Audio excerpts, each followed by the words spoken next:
This is Theodorus Rex, and I would like to give some attention to Charles Bukowski's Last Night of the Earth poems.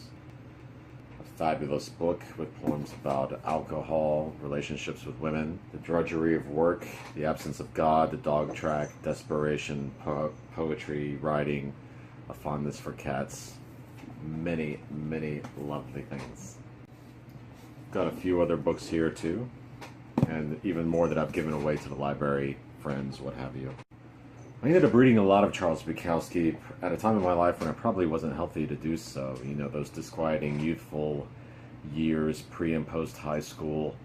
But even now, every now and then I'd like to crack open one of his books and just kind of take a peek to remind myself what Bukowski was all about, to admire his contribution to writing, the way one might admire a favorite portrait or something slightly awkward or out of place. It was Bukowski that got me into Scotch whiskey.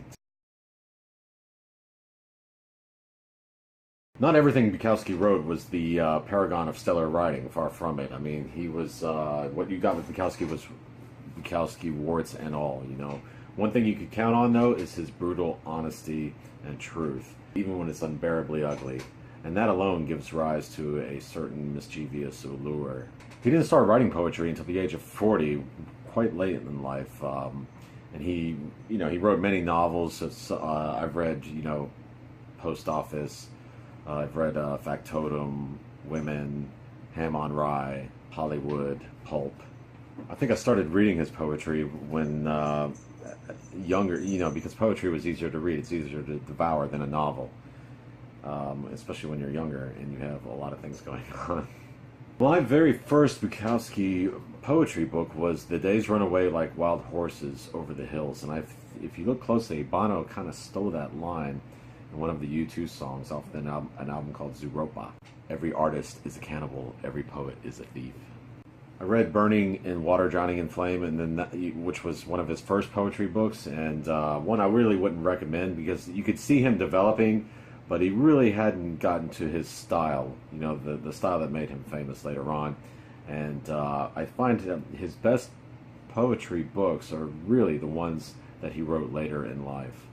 Books like Love is a Mad Dog from Hell, or You Get So Alone at Times It Just Makes Sense. I really don't want to pigeonhole Bukowski into saying he's a beat writer, or he's some kind of 70s guru writer, or, whatever label you want to fasten to this man. Let's not do that, and let's be open to what he has to offer. And he really is one of the most unique writers and honest writers of my time in particular. In an effort to keep this video short, I just want to be sure that if you're oscillating between reading or not reading, go ahead and pick this one up if you're interested in poetry. And if you want to try a novel, I would recommend Post Office or Factotum. Let me know what you think. Have a great day.